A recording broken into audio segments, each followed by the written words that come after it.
Um, but I want to take a pick at what's happening in the chat right now, because they are actually talking about anything except the TPP and except Scandinavian Project Sanity. They have actually been talking about the giving up of security versus freedoms, and they have been talking about the effectiveness of labeling. I know Abiya's opinion, Brandon, he's been very active in there. He likes to poke a stick at people. So his latest comment was that GMO labeling is a fake form of transparency, because he believes that for the most part people cannot isn't science literate enough to actually use or utilize GMO labeling. What's your opinion on that, Richard? Oh, I think that there's. I think Brandon usually brings up a very important point about how we frame these things, and how something like labeling GMOs, I feel like that falls into the same way he would describe common sense gun reform, in that it sounds on its surface like, oh yeah, we should do that, but we don't take into consideration that it doesn't necessarily have any of the impacts that we're desiring, but it does serve to act as somewhat of a pressure release valve of the issue, so that rather than continued discussion about what we need to alter within the issue or within what's at hand, we take, we're labeling the GMOs are in these foods now, so we don't have to talk about that anymore. We can move on from GMOs. No need to revisit that, or the effect on fertilizer and how that's affecting the environment, or any of the other more technical aspects of GMOs, or the things that are actually concerning, I think, a lot of folks. Oh, so you're thinking that, if we have a big half-fake fight about it, and then we give in, then people feel like they've won, and then they no longer pay attention to it, that kind of thing? Yeah, that seems something that we've gotten pretty good at. Well, the counter argument, for my money at least, would be organic labeling. I don't know exactly how it works here in the States, but I know that in Denmark you cannot label anything organic that doesn't meet some pretty stringent criteria, and people don't know the science behind organic, inorganic, what are the amounts of whatever that can be in there. I mean, but still they can look at this label which says it's state guaranteed organic. Then whether or not you trust the state is up to you. But I know that the skepticism towards the state is quite high here in the U.S. So I don't know. In Denmark, at least, these labels are not for show. So I don't know how much the organic labeling, if it even exists here in the States, works here. I can imagine Adair fuming in the corner about talking about the science and understanding how people understand and process the science around GMOs.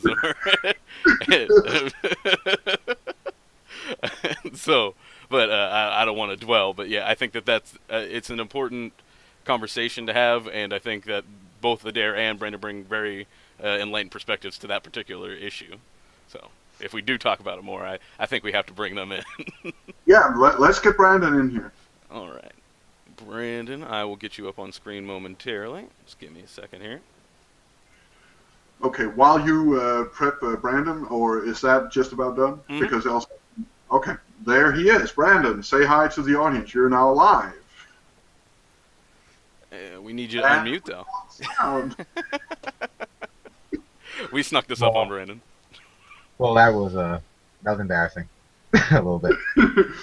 Well, Brandon, why don't you make your point to the audience directly? What is your issue with the discussion you've had with Pat Hacker? Why don't you tell us the crux of your position here? Well, for the most part, GMOs. Well, first of all, if we're going to talk about GMOs, we should make sure we understand what we're talking about. There are only really two GMOs right now. What people would consider to be GMOs: pesticide-resistant strains of vegetables, and BT corn. And those are pretty much it. And so most people don't actually have a problem with GMOs themselves. They have a problem with Monsanto in Monsanto's business practices in the use of Roundup, the very, very dangerous pesticide, which is the cause of a lot of different problems in humans and whatever. So, like, it becomes necessary to just aggregate that conversation. Like, you can have a problem with Monsanto without having a problem with GMOs. So, what do you say to people who say that the so-called Frankenseeds ruin farming by genetically engineering the Frankenseeds to not be able to, what's it called, to deliver seeds that you can use for the next sowing?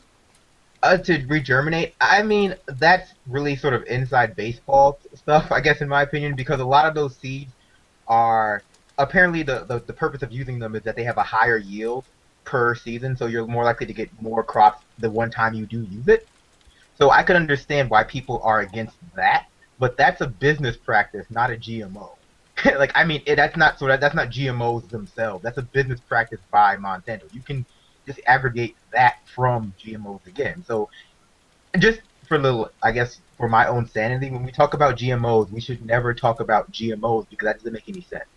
We should always make sure we understand exactly what we're talking about. Are we talking about BT corn or pesticide-resistant crops?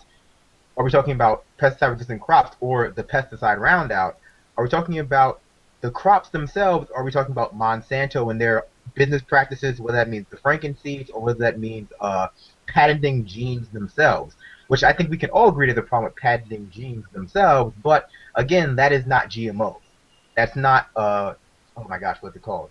The rice, golden rice. That's not golden rice. That's not BT corn. That's not pesticide-resistant crops.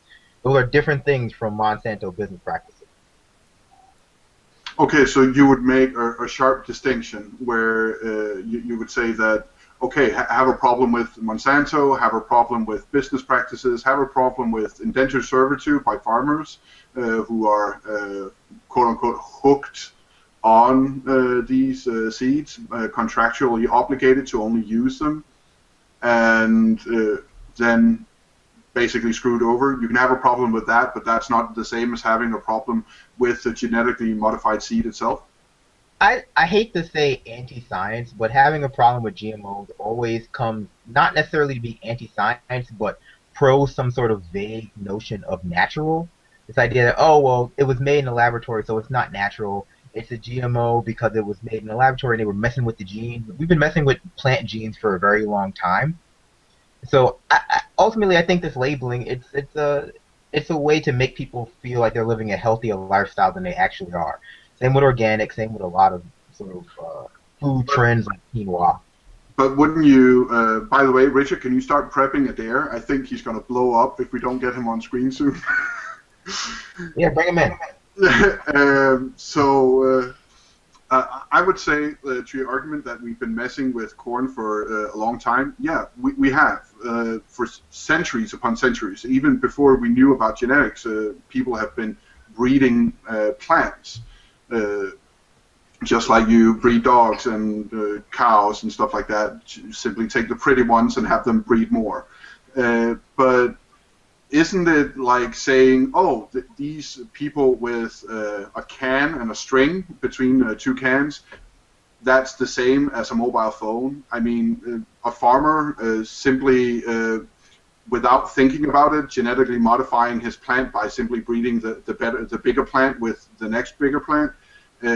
There's a huge step from that, and then to saying, oh, so I'm going to take this and I'm going to inject it with stuff, and then I'm going to see what happens. Well, I mean, if we're talking about the human cost of messing with plants, like from the consumption No, standpoint. well, that's not what I'm talking about. I'm talking about saying that, oh, we've been messing with engineering plants and stuff like that for a long time. That's the same thing as saying that we've had cell phones since two people found two cans and a string.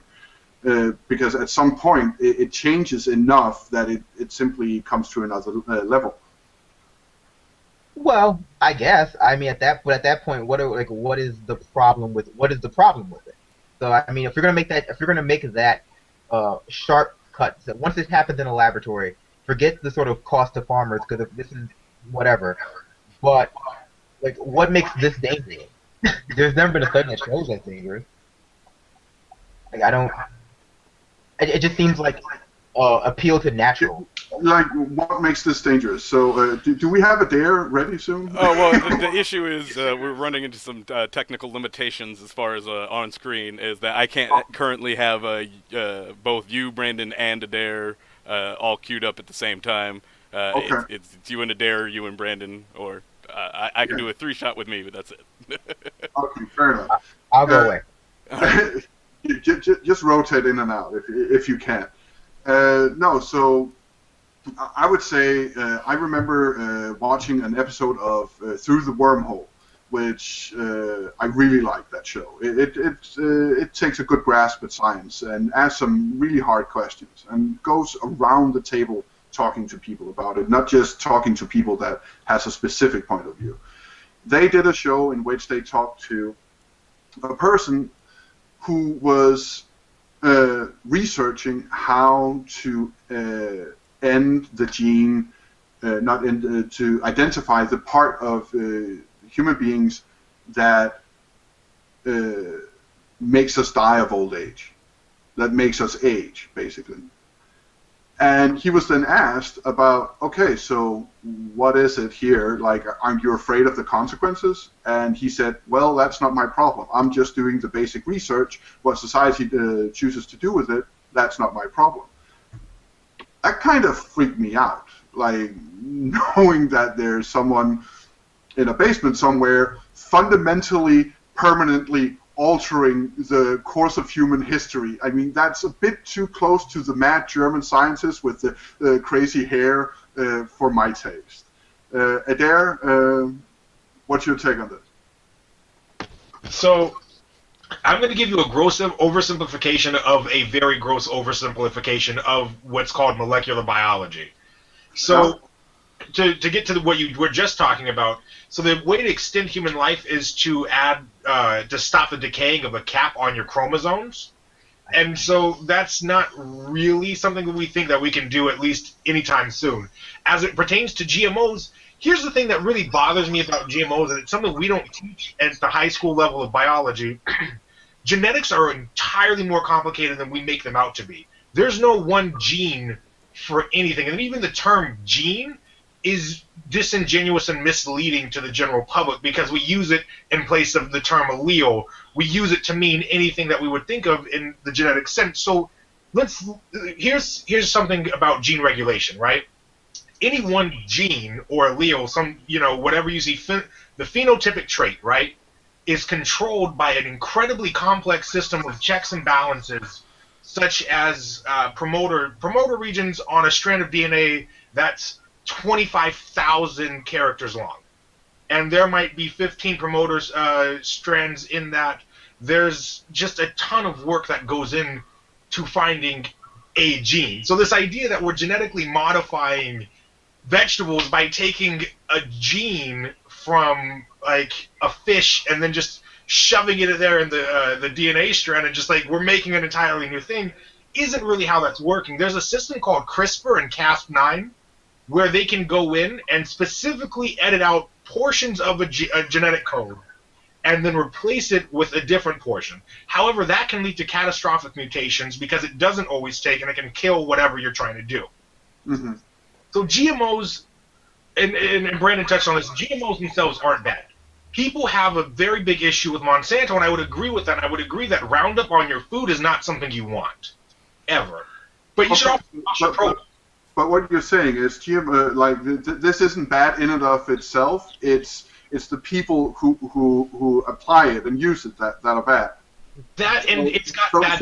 So what you in essence just said is that guns don't kill people, people kill people. That was like the crux of what you just said.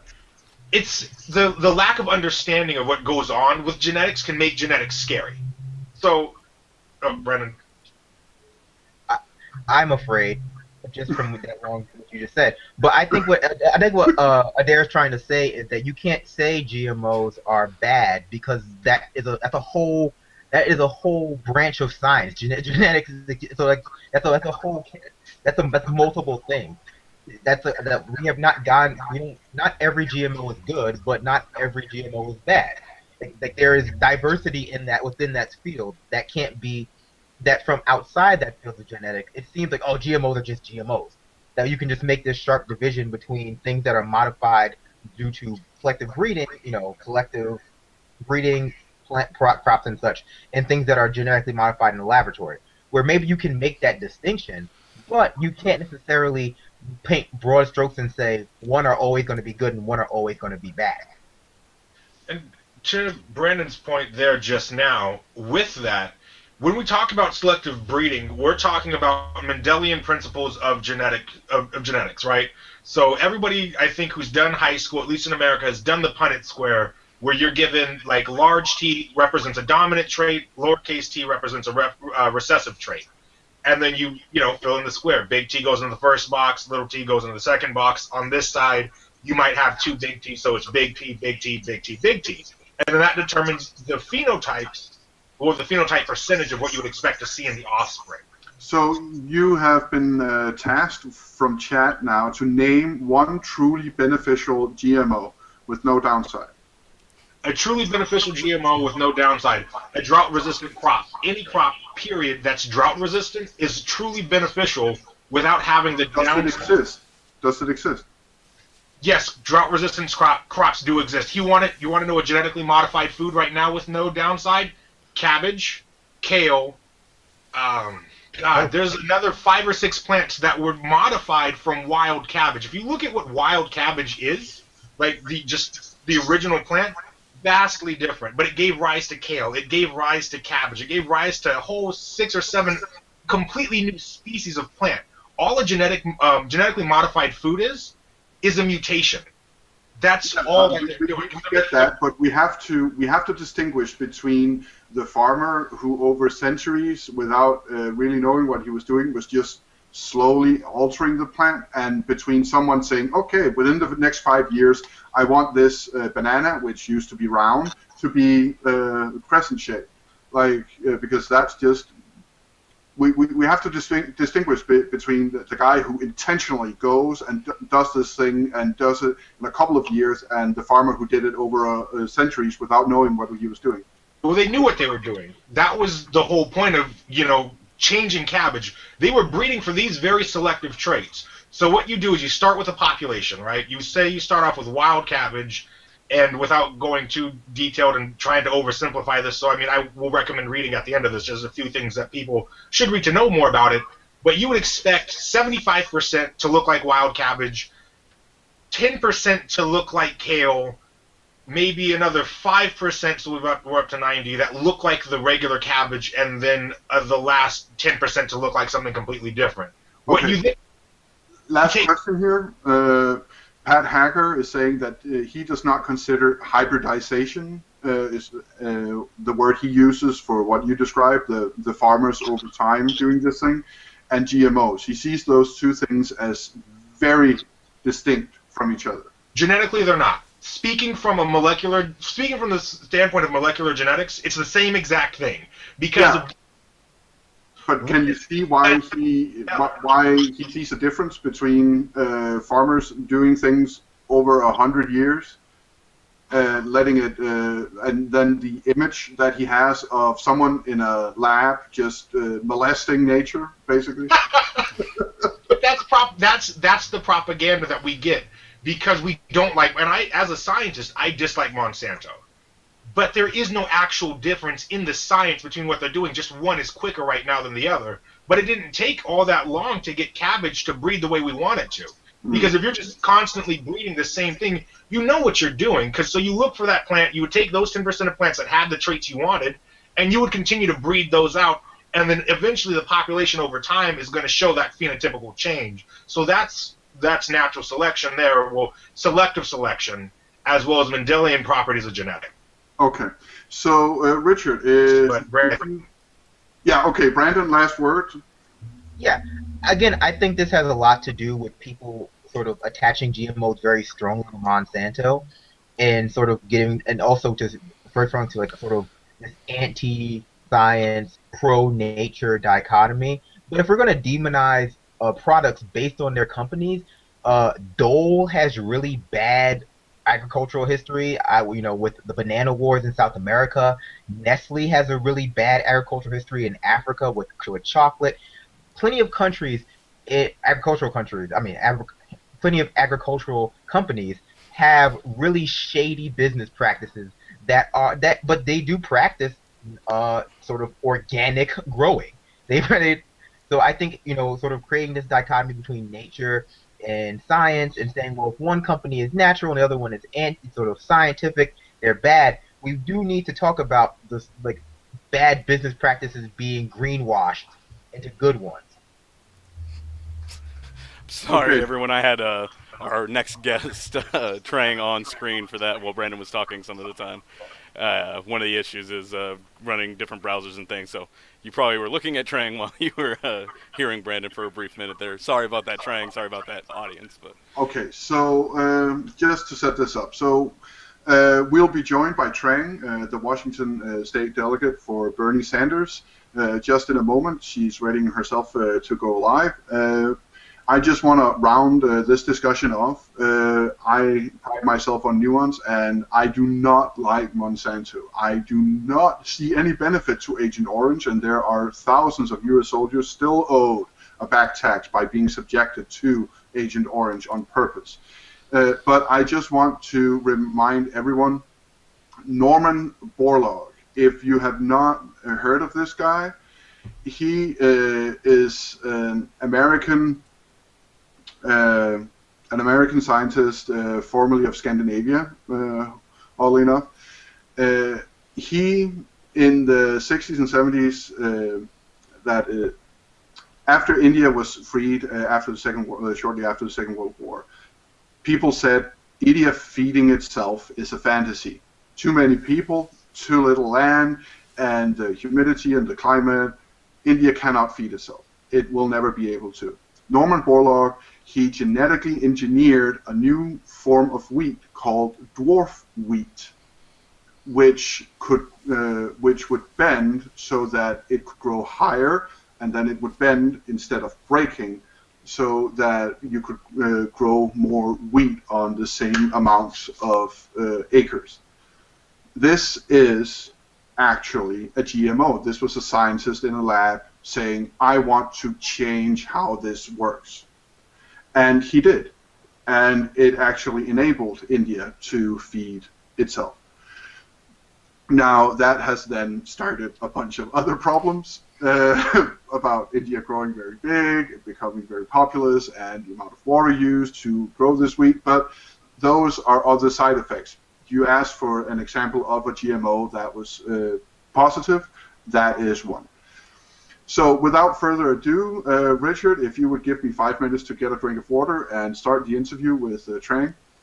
yeah, absolutely not a problem. And I think part of it is the issue with the rapidity with which the genetic changes can take place, and then the ensuing unforeseen consequences can also happen at such a rapid rate that it doesn't allow for the chance to make the changes necessary. And I'll go ahead and put me on screen here so you can walk away, and I'll just make my point. But that also larger that we can be what's the words I'm looking for? Well, I lost my track of thought trying to do all these things at once. But the next thing that we want to do, and I do want to make sure we get Trang in here. She's been very patiently waiting for us and getting us involved. So I will go ahead and get her introduced. She's a Washington delegate going to the National Convention in Philly, representing Bernie Sanders and us in Washington State. So I'll let her introduce herself a bit more and tell you a little bit about herself and how she became a delegate. Great. Thank you for having me. Again, I'm Trang. I am supporting Bernie Sanders as a national delegate in Philadelphia. When I'm not phone banking for Bernie or donating to him, I'm a 4th grade teacher in Renton, which is just south of Seattle. I'm a child of Vietnamese immigrants who fled their war-torn homeland. My mom and dad were both able to get college degrees. My mom is now a social worker, and my dad is a retired sheet metal worker. And what's amazing is not just how they met. I can save that for another segment. But they were able to graduate college with no debt and buy a house. that to me is so amazing. However, fast forward 20 years later, and their daughter is faced with a very different reality. It just doesn't sit well with me that our current system punishes people who want to get an education or who want to be in education. So I'm just ready to move beyond being a leader in my classroom and helping fellow delegates elect Bernie as our president and pushing for a progressive platform that works for the working class. Absolutely, that's a wonderful story, and I'm personally curious. I don't know. Have you talked politics with your parents, and have they, being recent immigrants, or well, not recently now, but when they had come and experienced that America versus the America you're experiencing, do they see the differences? Do they not? I know some parents are like have the perception that it must still be the same for you as it is for them. Have you been able to relate with that without, I mean, going too much into detail? But like, have you experienced that? How has your experience been with that? Well, I will say my parents were originally Hillary Clinton supporters, and I'm for Bernie. So what I did was I set my mom up with some links about his platform, some videos of him speaking about issues that are relevant to us, but to an empty room in Congress, which is so heartbreaking. But as soon as she was given access to his experience, his integrity, his character, she has wholeheartedly supported Bernie and supported my run to be national delegate. So I just feel very, very blessed, and I'm going to work hard. So be expecting that. That's awesome. That's great to hear that you were able to get that conversion, and as everyone counted. And on that note, with delegates heading to the convention, there's been some static over the convention platform, events going on outside. Without diving too much into that stuff, I just want to get a feel for what you're expecting from the convention, what you feel like has transpired leading up towards it, and what you think may happen in between now and then, as far as for what we can expect to see as citizens and our delegates getting engaged in that process. Sure. Well, during the day, I plan on attending caucuses to hear about intersectionality of issues that affect working class Americans. And I'll be there on the floor casting my vote, participating fully and effectively. I'm helping out Adair Schmidt, who was mentioned multiple times, with communications, relaying messages so that delegates know when to be present if there's a vote, and just keeping lines of communication open, because I think that's what's going to lead to our success, is keeping everyone involved and having a transparent system. As in terms of protests outside, I think that we need to encourage a vigorous democracy. We're all going to play different roles. It's just a matter of coming together and working towards that common goal. Excellent. I'm curious how you've seen, and now that you've experienced this, and is this the first time that you've been at this level, I presume, and gone through this caucus process? Yeah, I'm from California, which is a primary state, and recently just moved here to beautiful Washington. And going from a primary state to a caucus state was totally different. It's tiered, it's complex, but once I understood the system, I really started to get involved. What happens is you start off with a precinct level caucus. Ours was at an elementary school just 2 blocks away, and I became a caucus site leader. That included helping people register to vote, to be part of the Democratic Party, and then I became a precinct captain. What that entailed was reporting to the Sanders campaign about any discrepancies that were happening at the caucus, and calculating delegate math and sending that to them as well. And then I just got to move through at the legislative level, congressional level, and then got elected at the Washington State Democratic Convention just 2 weeks ago. So I'm still living off that high, very, very excited and humbled by this whole process. Excellent. And on that note, I'm curious, you mentioned before that when you're not doing this, that you're teaching a class of 4th graders, I believe. How do Yeah. you see both your experience in this process and the things that are coming to light as a result of being part of this process that you can both pass along to kids as young as fourth grade, or that can be involved or engaged at the other curricular levels that you may be engaged in the education system at? That's a great question. I want to share with you a activity that I did, a civics activity that I did with my class. So what I did was I held a primary in my classroom, and I had the platforms of Hillary Clinton, Donald Trump, and Bernie Sanders, and I created a little voter pamphlet for them. Except I gave all of the candidates gender-neutral names, and then presented their ideas on education, immigration, um, minimum wage, and something else. I forgot. But what we did was we went over what each candidate believed in, and they were really amazing. As soon as we got to Corey Pat, which is my name for Donald Trump, they were like, oh, this is definitely Donald Trump. He wants to build a wall. He doesn't believe women are equal to men. Like, what is this? They were in total outrage. And normally I have a system in class where, you raise your hand. But at this point, I was just like, keep debating. This is wonderful. This is what we need, is this dialogue and young people being involved in the dialogue. So we went through the voter pamphlet, and I gave them all a ballot and taught them how to vote, where to sign, and 18 of my students voted for Bernie Sanders, and 3 voted for Hillary, and then no one voted for Donald Trump. And then at the end, we just had a discussion, if you want to share who you voted for, you can, and why. And I think many people just really found Bernie Sanders' message relevant to what their needs were, what their families' needs were. And I remember one student who had voted for Hillary Clinton saying, I voted for this person, but I would have been fine with, Bernie Sanders because he seems like a great guy, or he seems like a great candidate. Again, we weren't using candidates' real names. We were just using the gender-neutral names that I had made for them. So.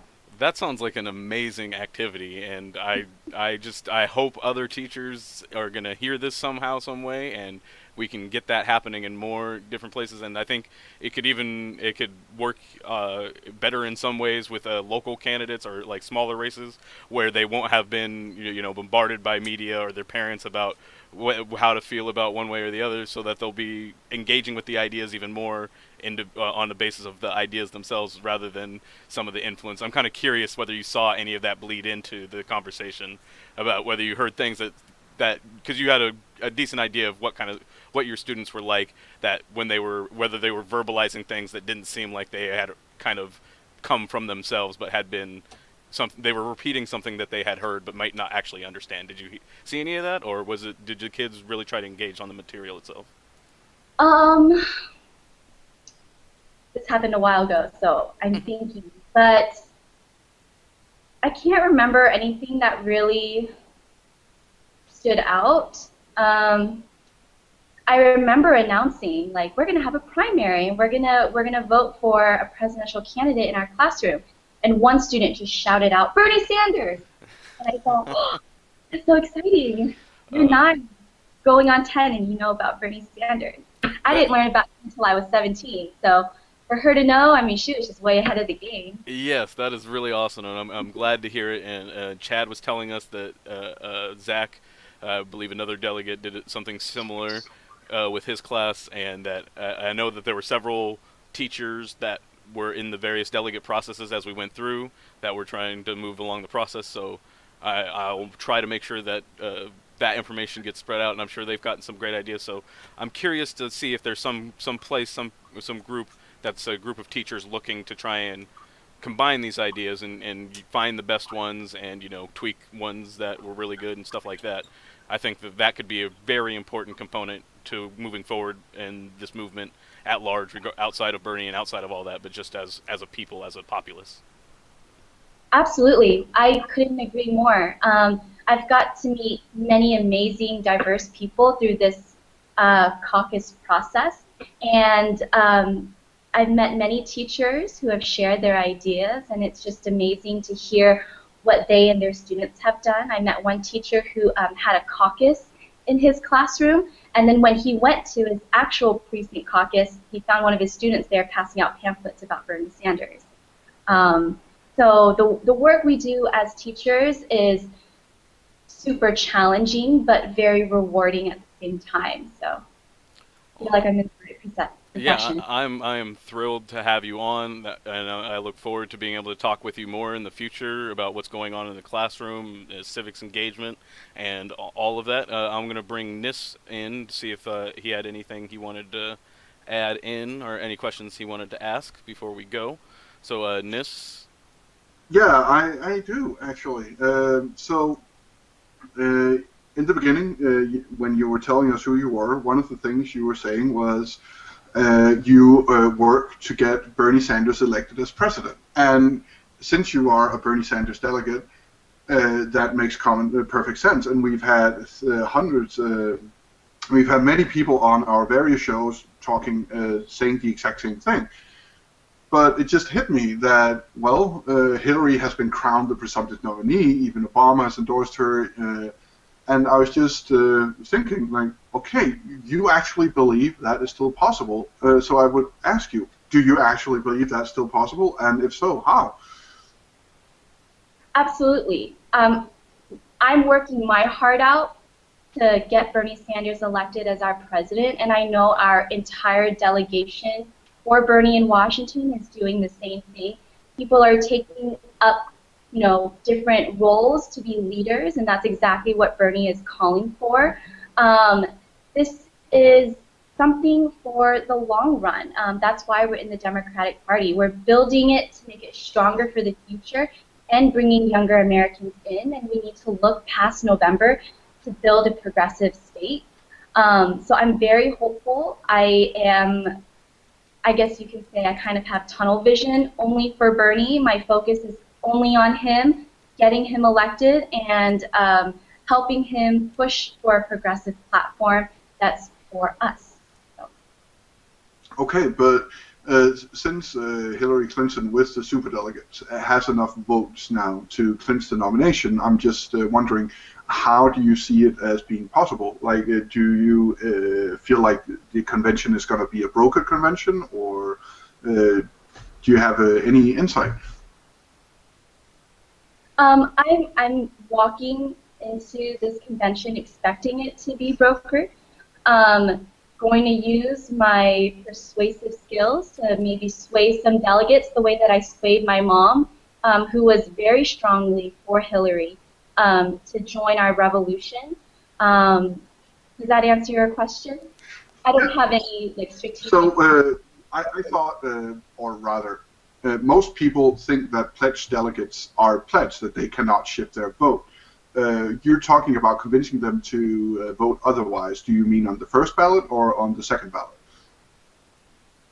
I'm actually not sure myself, but what I can do is get some more information and then maybe come back on Project Sanity and be more informed to tell you about that.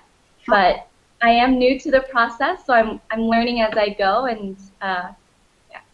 Okay, thank you very much. That was not to trip you up, that was just to get some clarification. So thank you so much for joining us, Trang, and I really think that you and Adair and the entire Washington State delegation are going to do an amazing job at the convention, and we are really looking forward to getting the inside look at how such a convention is going on a day-to-day basis. So thank you so much for joining us here at Project Sanity, and we are looking forward to having you back in the near future as the convention starts to run up. Thanks for having me. You're welcome. Yes, I just wanted to say thank you also, Trang, and I just wanted to mention down in the description beneath us, you can find a link to her GoFundMe. Washington delegates, along with delegates across the country, need help getting to Philly. It's not cheap to get to Philly and get the hotel, anywhere from a couple thousand to several $1,000s to be able to fund the trip. So if you can, please support them, or at least share the link with people that may be able to support getting our delegates there. And I couldn't be happier with the delegates that we're sending, Trang, Adair, and others that are going. Thank you all so much for going and going through the effort that it takes to get there. And so I'll hand that back to Nis.